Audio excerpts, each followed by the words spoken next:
Lei 12.850, de 2 de agosto de 2013. Define organização criminosa e dispõe sobre a investigação criminal, os meios de obtenção da prova, infrações penais correlatas e o procedimento criminal. Altera o Decreto-Lei 2.848, de 7 de dezembro de 1940, Código Penal. Revoga a Lei 9.034, de 3 de maio de 1995 e dá outras providências. A Presidenta da República faça saber que o Congresso Nacional decreta e eu sanciono a seguinte lei. Capítulo 1º. Da Organização Criminosa. Artigo 1º. Esta lei define a organização criminosa e dispõe sobre a investigação criminal, os meios de obtenção da prova, infrações penais correlatas e o procedimento criminal a ser aplicado. Parágrafo 1º. Considera-se a organização criminosa a associação de 4 ou mais pessoas estruturalmente ordenada e caracterizada pela divisão de tarefas, ainda que informalmente, com o objetivo de obter, direto ou indiretamente, vantagem de qualquer natureza mediante a prática de infrações penais, cujas penas máximas sejam superiores a 4 anos, ou que sejam de caráter transnacional. Parágrafo 2º. Esta lei se aplica também, inciso 1º, as infrações penais previstas em tratado ou convenção internacional quando, iniciada a execução no país, o resultado tenha ou devesse ter ocorrido no estrangeiro ou reciprocamente. Inciso 2º. As organizações terroristas entendidas como aquelas voltadas para a prática dos atos de terrorismo, legalmente definidos. Artigo 2º. Promover, constituir, financiar ou integrar pessoalmente ou por interposta pessoa a organização criminosa. Pena: reclusão de 3 a 8 anos e multa sem prejuízo das penas correspondentes às demais infrações penais praticadas. Parágrafo 1º. Nas mesmas penas incorre quem impede ou de qualquer forma embaraça a investigação de infração penal que envolva organização criminosa. Parágrafo 2º. As penas aumentam-se até a metade se na atuação da organização criminosa houver emprego de arma de fogo. Parágrafo 3º. A pena é agravada para quem exerce o comando individual ou coletivo da organização criminosa, ainda que não pratique pessoalmente atos de execução. Parágrafo 4º. A pena é aumentada de 1/6 a 2/3. Inciso 1º. Se há participação de criança ou adolescente. Inciso 2º. Se há concurso de funcionário público, valendo-se a organização criminosa dessa condição para a prática de infração penal. Inciso 3º. Se o produto ou proveito da infração penal destina-se no todo ou em parte ao exterior. Inciso 4º. Se a organização criminosa mantém conexão com outras organizações criminosas independentes. Inciso 5º. Se as circunstâncias do fato evidenciarem a transnacionalidade da organização. Parágrafo 5º. Se houver indícios suficientes de que o funcionário público integra a organização criminosa, poderá o juiz determinar seu afastamento cautelar do cargo, emprego ou função, sem prejuízo da remuneração, quando a medida se fizer necessária à investigação ou instrução processual. Parágrafo 6º. A condenação com trânsito em julgado acarretará ao funcionário público a perda do cargo, função, emprego ou mandato eletivo e a interdição para o exercício de função ou cargo público pelo prazo de 8 anos subsequentes ao cumprimento da pena. Parágrafo 7º. Se houver indícios de participação de policial nos crimes de que trata esta lei, a Corregedoria de Polícia instaurará inquérito policial e comunicará ao Ministério Público, que designará membro para acompanhar o feito até a sua conclusão. Parágrafo 8º. As lideranças de organizações criminosas armadas ou que tenham armas à disposição deverão iniciar o cumprimento da pena em estabelecimentos penais de segurança máxima. Parágrafo 9º. O condenado expressamente em sentença por integrar organização criminosa ou por crime praticado por meio de organização criminosa não poderá progredir em regime de cumprimento de pena ou obter livramento condicional ou outros benefícios prisionais se houver elementos probatórios que indiquem a manutenção do vínculo associativo. Capítulo 2. Da investigação e dos meios de obtenção da prova. Artigo 3º. Em qualquer fase da persecução penal serão permitidos, sem prejuízo de outros já previstos em lei, os seguintes meios de obtenção da prova. Inciso 1º. Colaboração premiada. Inciso 2º. Captação ambiental de sinais eletromagnéticos, ópticos ou acústicos. Inciso 3º. Ação controlada. Inciso 4º. Acesso a registros de ligações telefônicas e telemáticas, a dados cadastrais constantes de bancos de dados públicos ou privados e a informações eleitorais ou comerciais. Inciso 5º. Interceptação de comunicações telefônicas e telemáticas nos termos da legislação específica. Inciso 6º. Afastamento dos sigilos financeiro, bancário e fiscal nos termos da legislação específica. Inciso 7º. Infiltração por policiais em atividade de investigação na forma do artigo 11. Inciso 8º. Cooperação entre instituições e órgãos federais, distritais, estaduais e municipais na busca de provas e informações de interesse da investigação ou da instrução criminal. Parágrafo 1º. Havendo necessidade justificada de manter sigilo sobre a capacidade investigatória, poderá ser dispensada licitação para a contratação de serviços técnicos especializados, aquisição ou locação de equipamentos destinados à Polícia Judiciária para o rastreamento e obtenção de provas previstos nos incisos 2 e 5. Parágrafo 2º. No caso do parágrafo 1º, fica dispensada a publicação de que trata o parágrafo único do artigo 61 da Lei 8.666, de 21 de junho de 1993, devendo ser comunicado o órgão de controle interno da realização da contratação. Seção 1. Da colaboração premiada. Artigo 3º-A. O acordo de colaboração premiada é negócio jurídico-processual e meio de obtenção de prova que pressupõe utilidade e interesses públicos. Artigo 3º-B. O recebimento da proposta para a formalização de acordo de colaboração demarca o início das negociações e constitui também marco de confidencialidade, configurando violação de sigilo e quebra da confiança e da boa-fé e divulgação de tais tratativas iniciais ou de documento que as formalize até o levantamento de sigilo por decisão judicial. Parágrafo 1º. A proposta de acordo de colaboração premiada poderá sumariamente indeferida com a devida justificativa, cientificando-se o interessado. Parágrafo 2º. Caso não haja indeferimento sumário, as partes deverão firmar termo de confidencialidade para prosseguimento das tratativas, o que vinculará os órgãos envolvidos na negociação e impedirá o indeferimento posterior sem justa causa. Parágrafo 3º. O recebimento de proposta de colaboração para análise ou termo de confidencialidade não implica, por si só, a suspensão da investigação, ressalvado o acordo em contrário quanto à propositura de medidas processuais penais cautelares e assecuratórias, bem como medidas processuais cíveis admitidas pela legislação processual civil em vigor. Parágrafo 4º. O acordo de colaboração premiada poderá ser precedido de instrução quando houver necessidade de identificação ou complementação de seu objeto, dos fatos narrados, sua definição jurídica, relevância, utilidade e interesse público. Parágrafo 5º. Os termos de recebimento de proposta de colaboração e de confidencialidade serão elaborados pelo celebrante e assinados por ele, pelo colaborador e pelo advogado ou defensor público com poderes específicos. Parágrafo 6º. Na hipótese de não ser celebrado o acordo por iniciativa do celebrante, esse não poderá se valer de nenhuma das informações ou provas apresentadas pelo colaborador de boa-fé para qualquer outra finalidade. Artigo 3º-C. A proposta de colaboração premiada deve estar instruída com procuração do interessado com poderes específicos para iniciar o procedimento de colaboração e suas tratativas, ou firmada pessoalmente pela parte que pretende a colaboração e seu advogado ou defensor público. Parágrafo 1º. Nenhuma tratativa sobre colaboração premiada deve ser realizada sem a presença de advogado constituído ou defensor público. Parágrafo 2º. Em caso de eventual conflito de interesses ou de colaborador hipossuficiente, o celebrante deverá solicitar a presença de outro advogado ou a participação de defensor público. Parágrafo 3º. No acordo de colaboração premiada, o colaborador deve narrar todos os fatos ilícitos para os quais concorreu e que tenham relação direta com os fatos investigados. Parágrafo 4º. Incumbe à defesa instruir a proposta de colaboração e os anexos com os fatos adequadamente descritos, com todas as suas circunstâncias, indicando as provas e os elementos de corroboração. Artigo 4º. O juiz poderá, a requerimento das partes, conceder o perdão judicial, reduzir em até 2/3 a pena privativa de liberdade ou substituí-la por restritiva de direitos daquele que tenha colaborado efetiva e voluntariamente com a investigação e com o processo criminal, desde que dessa colaboração advenha um ou mais dos seguintes resultados. Inciso 1º. A identificação dos demais coautores e partícipes da organização criminosa e das infrações penais por eles praticadas. Inciso 2º.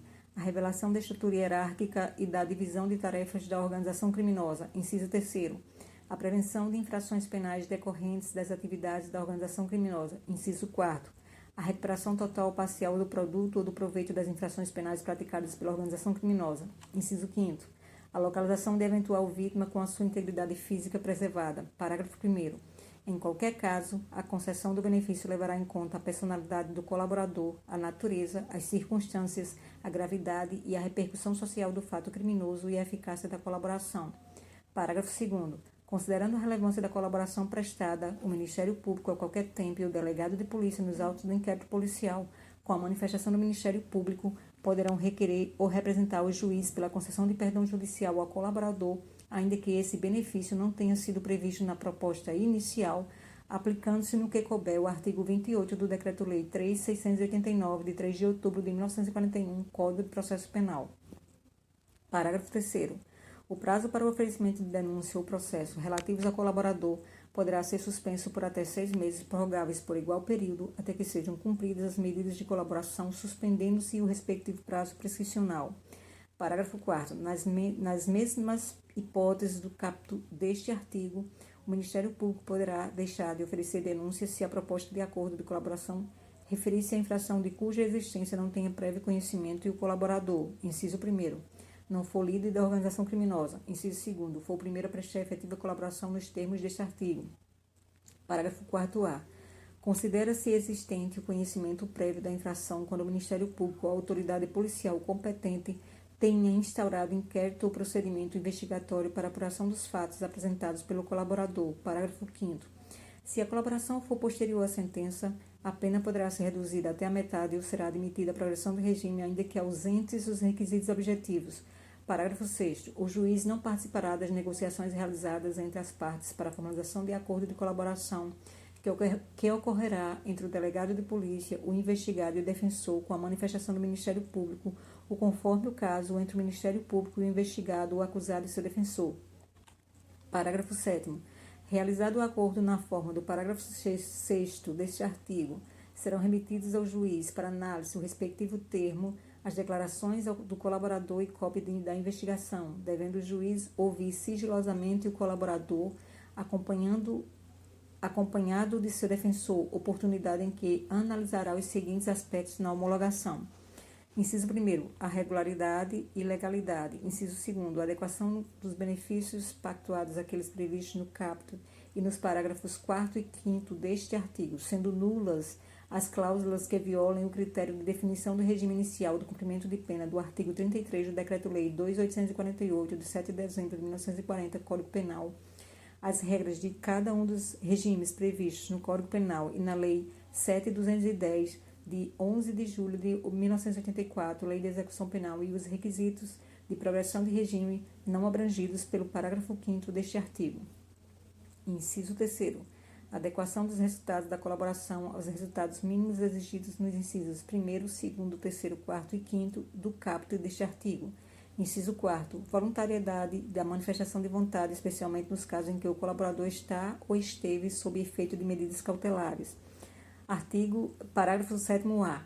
O juiz ou o tribunal deve proceder à análise fundamentada do mérito da denúncia, do perdão judicial e das primeiras etapas de aplicação da pena nos termos do Decreto-Lei 2.848, de 7 de dezembro de 1940, Código Penal, do Decreto-Lei 3.689, de 3 de outubro de 1941, Código de Processo Penal, antes de conceder os benefícios pactuados, exceto quando o acordo prevê o não oferecimento da denúncia na forma dos parágrafos 4º e 4º-A deste artigo, ou já tiver sido proferida a sentença. Parágrafo 7º-B. São nulas de pleno direito as previsões de renúncia ao direito de impugnar a decisão homologatória. Parágrafo 8º. O juiz poderá recusar a homologação da proposta que não atendeu aos requisitos legais, devolvendo-a às partes para as adequações necessárias. Parágrafo 9º. Depois de homologado o acordo, o colaborador poderá, sempre acompanhado pelo seu defensor, ser ouvido pelo Ministério Público ou pelo delegado de polícia responsável pelas investigações. Parágrafo 10º. As partes podem retratar-se da proposta caso em que as provas autoincriminatórias produzidas pelo colaborador não poderão ser utilizadas exclusivamente em seu desfavor. Parágrafo 10º-A. Em todas as fases do processo, deve-se garantir ao réu delatado a oportunidade de manifestar-se após o decurso do prazo concedido ao réu que o delatou. Parágrafo 11. A sentença apreciará os termos do acordo homologado e sua eficácia. Parágrafo 12. Ainda que beneficiado por perdão judicial ou não denunciado, o colaborador poderá ser ouvido em juízo a requerimento das partes ou por iniciativa da autoridade judicial. Parágrafo 13. O registro das tratativas e dos atos de colaboração deverá ser feito pelos meios ou recursos de gravação magnética, estenotipia, digital ou técnica similar, inclusive audiovisual, destinados a obter maior fidelidade das informações, garantindo-se a disponibilização de cópia do material ao colaborador. Parágrafo 14. Nos depoimentos que prestar, o colaborador renunciará, na presença de seu defensor, ao direito ao silêncio e estará sujeito ao compromisso legal de dizer a verdade. Parágrafo 15. Em todos os atos de negociação, confirmação e execução da colaboração, o colaborador deverá estar assistido por seu defensor. Parágrafo 16. Nenhuma das seguintes medidas será decretada ou proferida com fundamento apenas nas declarações do colaborador. Inciso 1º. Medidas cautelares reais ou pessoais. Inciso 2º. Recebimento de denúncia ou queixa-crime. Inciso 3º. Sentença condenatória. Parágrafo 17.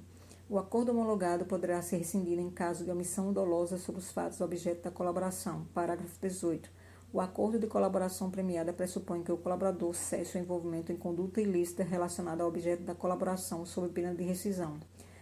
Artigo 5º. São direitos do colaborador. Inciso 1º. Usufruir das medidas de proteção previstas na legislação específica. Inciso 2º.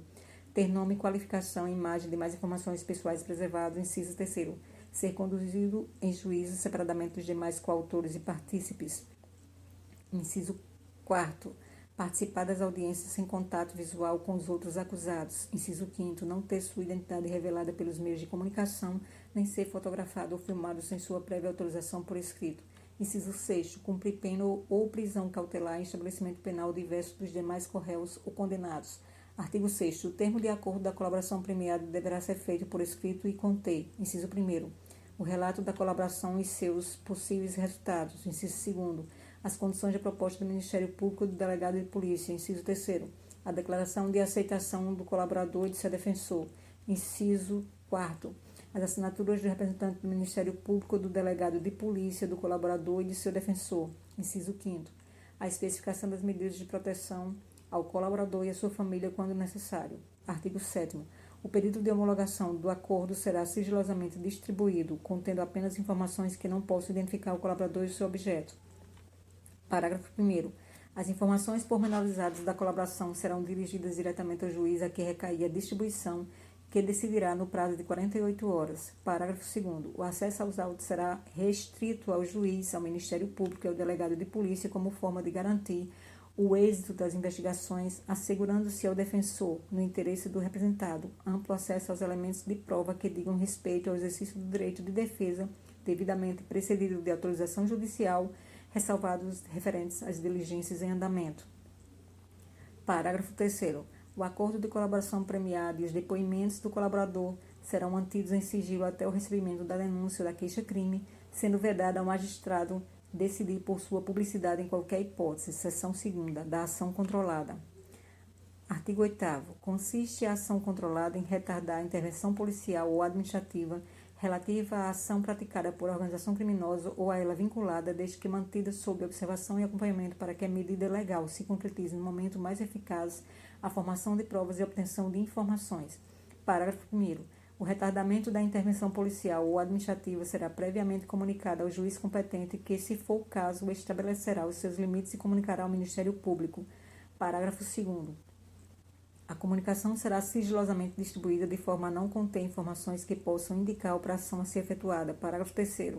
Até o encerramento da diligência, o acesso aos autos será restrito ao juiz, ao Ministério Público e ao delegado de polícia como forma de garantir o êxito das investigações. Parágrafo 4º. Ao término da diligência, elaborar-se-á auto circunstanciado acerca da ação controlada. Artigo 9º. Se a ação controlada envolver transposição de fronteiras, o retardamento da intervenção policial ou administrativa somente poderá ocorrer com a cooperação das autoridades nos países que figuram como provável itinerário ou destino do investigado, de modo a reduzir os riscos de fuga e extravio do produto, objeto, instrumento ou proveito do crime. Seção 3ª. Da infiltração de agentes. Artigo 10. A infiltração de agentes de polícia em tarefas de investigação, representada pelo delegado de polícia ou requerida pelo Ministério Público, após manifestação técnica do delegado de polícia quando solicitada no curso de inquérito policial, será precedida de circunstanciada, motivada e sigilosa autorização judicial, que estabelecerá seus limites. Parágrafo 1º. Na hipótese de representação do delegado de polícia, o juiz competente, antes de decidir, ouvirá ao Ministério Público. Parágrafo 2º. Será admitida a infiltração se houver indícios de infração penal de que trata o artigo 1º e se a prova não puder ser produzida por outros meios disponíveis. Parágrafo 3º. A infiltração será autorizada pelo prazo de até 6 meses, sem prejuízo de eventuais renovações, desde que comprovada a sua necessidade. Parágrafo 4º. Fim do prazo previsto no parágrafo 3º, o relatório circunstanciado será apresentado ao juiz competente, que imediatamente cientificará o Ministério Público. Parágrafo 5º. No curso do inquérito policial, o delegado de polícia poderá determinar os seus agentes e o Ministério Público poderá requisitar a qualquer tempo o relatório da atividade de infiltração. Artigo 10º-A. Será admitida a ação de agentes de polícia infiltrados virtuais, obedecidos os requisitos do caput do artigo 10 na internet, com o fim de investigar os crimes previstos nesta lei e a ele conexos, praticados por organizações criminosas, desde que demonstrada a sua necessidade e indicados o alcance das tarefas dos policiais, os nomes ou os apelidos das pessoas investigadas e, quando possível, os dados de conexão ou cadastrais que permitam a identificação dessas pessoas. Parágrafo 1º. Para efeito do disposto nesta lei, consideram-se, inciso 1º, dados de conexão, informações referentes à hora, data, início, término, duração, endereço de protocolo de internet, IP, utilizado e terminal de origem da conexão. Inciso 2º, dados cadastrais, informações referentes a nome e endereço de assinante ou de usuário registrado ou autenticado para conexão a quem endereço de IP, identificação de usuário ou código de acesso tenham sido atribuído no momento da conexão. Parágrafo 2º, na hipótese de representação do delegado de polícia ou juiz competente, antes de decidir, ouvirá o Ministério Público. Parágrafo 3º, será admitida a infiltração se houver indícios de infração penal de que trata o artigo 1º desta lei e se as provas não puderem ser produzidas por outros meios disponíveis. Parágrafo 4º. A infiltração será autorizada pelo prazo de até 6 meses, sem prejuízo de eventuais renovações, mediante ordem judicial fundamentada e desde que o total não exceda 720 dias e seja comprovada sua necessidade. Parágrafo 5º. Fim do prazo previsto no parágrafo 4º deste artigo, o relatório circunstanciado, juntamente com todos os atos eletrônicos praticados durante a operação, deverão ser registrados, gravados, armazenados e apresentados ao juiz competente, que imediatamente cientificará ao Ministério Público. Parágrafo 6º. No curso do inquérito policial, o delegado de polícia poderá determinar os seus agentes e o Ministério Público e o juiz competente poderão requisitar a qualquer tempo o relatório da atividade de infiltração. Parágrafo 7º. É nula a prova obtida sem observação do disposto neste artigo. Artigo 10b. As informações da operação de infiltração serão encaminhadas diretamente ao juiz responsável pela autorização da medida, que zelará por seu sigilo. Parágrafo único. Antes da conclusão da operação, o acesso aos autos será reservado ao juiz, ao Ministério Público ou ao delegado de polícia responsável pela operação, com o objetivo de garantir o sigilo das investigações. Artigo 10c. Não comete crime o policial que oculta sua identidade para, por meio da internet, colher indícios de autoria e materialidade dos crimes previstos no artigo 1º desta lei. Parágrafo único. O agente policial infiltrado que deixar de observar a estrita finalidade da investigação responderá pelos excessos praticados. Artigo 10d. Concluída a investigação, todos os atos eletrônicos praticados durante a operação deverão ser registrados, gravados, armazenados e encaminhados ao juiz e ao Ministério Público, juntamente com o relatório circunstanciado. Parágrafo único. Os atos eletrônicos registrados citados no caput deste artigo serão reunidos em autos apartados e apensados ao processo criminal, juntamente com o inquérito policial, assegurando-se a preservação da identidade do agente policial infiltrado e a intimidade dos envolvidos. Artigo 11. O requerimento do Ministério Público ou a representação do delegado de polícia para a infiltração de agentes conterão a demonstração da necessidade da medida, o alcance das tarefas dos agentes e, quando possível, os nomes ou apelido das pessoas investigadas e o local da infiltração. Parágrafo único. Os órgãos de registro e cadastro público poderão incluir nos bancos de dados próprios, mediante procedimento sigiloso e requisição da autoridade judicial, as informações necessárias à efetividade da identidade fictícia criada nos casos de infiltração de agentes na internet. Artigo 12. O pedido de infiltração será sigilosamente distribuído de forma a não conter informações que possam indicar a operação a ser efetivada ou identificar o agente que será infiltrado. Parágrafo 1º. As informações quanto à necessidade da operação de infiltração serão dirigidas diretamente ao juiz competente, que decidirá no prazo de 24 horas após manifestação do Ministério Público na hipótese de representação do delegado de polícia, devendo ser adotadas medidas necessárias para o êxito das investigações e a segurança do agente infiltrado. Parágrafo 2º. Os autos contendo as informações da operação de infiltração acompanharão a denúncia do Ministério Público quando serão disponibilizados à defesa, assegurando-se a preservação da identidade do agente. Parágrafo 3º. Havendo indícios seguros de que o agente infiltrado sofre risco iminente, a operação será suscitada mediante requisição do Ministério Público ou pelo delegado de polícia, dando-se imediata ciência ao Ministério Público e à autoridade judicial. Artigo 13. O agente que não guardar em sua atuação a devida proporcionalidade com a finalidade da investigação responderá pelos excessos praticados. Parágrafo único. Não é punível no âmbito da infiltração a prática de crime pelo agente infiltrado no curso da investigação quando inexigível conduta diversa. Artigo 14. São direitos do agente, inciso 1º, recusar ou fazer cessar a atuação infiltrada. Inciso 2º, ter sua identidade alterada aplicando-se no que couber o disposto no artigo 9 da Lei 9.807, de 13 de julho de 1999, bem como usufruir das medidas de proteção a testemunhas. Inciso 3º, ter seu nome, sua qualificação, sua imagem, sua voz e demais informações pessoais preservadas durante a investigação e o processo criminal, salvo se houver decisão judicial em contrário. Inciso 4º, não ter sua identidade revelada nem ser fotografado ou filmado pelos meios de comunicação sem sua prévia autorização por escrito. Seção 4ª, do acesso a registros de dados cadastrais, documentos e informações. Artigo 15º. O delegado de polícia e o Ministério Público terão acesso, independentemente de autorização judicial, apenas aos dados cadastrais do investigado que informem exclusivamente a qualificação pessoal, a filiação e endereço mantidos pela Justiça Eleitoral, empresas telefônicas, instituições financeiras, provedores de internet e administradoras de cartão de crédito. Artigo 16. As empresas de transporte possibilitarão, pelo prazo de 5 anos, acesso direto e permanente do juiz, do Ministério Público, do delegado de polícia aos bancos de dados de reservas e registro de viagens. Artigo 17. As concessionárias de telefonia fixa ou móvel manterão, pelo prazo de 5 anos, à disposição das autoridades mencionadas no artigo 15, registros de identificação dos números dos terminais de origem e de destino das ligações telefônicas internacionais, interurbanas e locais. Seção 5ª. Dos crimes ocorridos na investigação e na obtenção da prova.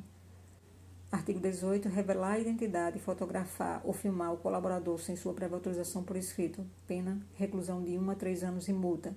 Artigo 19. Imputar falsamente, sob pretexto de colaboração com a Justiça, a prática de infração penal à pessoa que sabe ser inocente ou revelar informações sobre a estrutura de organização criminosa que sabe inverídicas. Pena, reclusão de 1 a 4 anos e multa.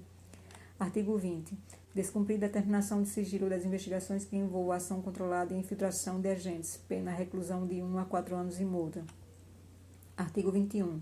Recusar ou omitir dados cadastrais, registros, documentos e informações requisitados pelo juiz, Ministério Público ou delegado de polícia no curso de investigação ou do processo. Pena, reclusão de 6 meses a 2 anos e multa. Parágrafo único. Na mesma pena incorre quem, de forma indevida, se apossa, propala, divulga ou faz uso de dados cadastrais de que trata esta lei. Capítulo 3. Disposições finais. Artigo 22. Os crimes previstos nesta lei e as infrações penais conexas serão apurados mediante procedimento ordinário previsto no Decreto-Lei 3.689, de 3 de outubro de 1941, Código do Processo Penal, observado o disposto no parágrafo único deste artigo. Parágrafo único. A instrução criminal deverá ser encerrada em prazo razoável, o qual não poderá exceder a 120 dias quando o réu estiver preso, prorrogáveis em até igual período por decisão fundamentada e devidamente motivada pela complexidade da causa ou por fato procrastinatório atribuível ao réu. Artigo 23. O sigilo da investigação poderá ser decretado pela autoridade judicial competente para garantir a celeridade e da eficácia das diligências investigatórias, assegurando-se ao defensor, no interesse do representado, amplo acesso aos elementos de prova que digam respeito ao exercício do direito de defesa devidamente precedido de autorização judicial, ressalvados os referentes às diligências em andamento. Parágrafo único. Determinado o depoimento do investigado, seu defensor terá assegurado a prévia vista dos autos, ainda que classificados como sigilosos no prazo mínimo de 3 dias que antecede ao ato, podendo ser ampliado a critério da autoridade responsável pela investigação. Artigo 24. O artigo 288 do Decreto-Lei 2.848, de 7 de dezembro de 1940, Código Penal, passa a vigorar com a seguinte redação. Associação criminosa. Artigo 288. Associarem-se 3 ou mais pessoas para o fim específico de cometer crimes. Pena, reclusão de 1 a 3 anos. Parágrafo único. A pena aumenta-se até metade se a associação é armada ou se houver a participação de criança ou adolescente. Artigo 25. O artigo 342 do Decreto-Lei 2.848, de 7 de dezembro de 1940, Código Penal, passa a vigorar com a seguinte redação. Artigo 342. Pena, reclusão de 2 a 4 anos e multa. Artigo 26. Revoga-se a Lei 9.034, de 3 de maio de 1995. Artigo 27. Esta lei entra em vigor após decorridos 45 dias de sua publicação oficial. Brasília, 2 de agosto de 2013, 192 da Independência e 125 da República. Dilma Rousseff, José Eduardo Cardoso.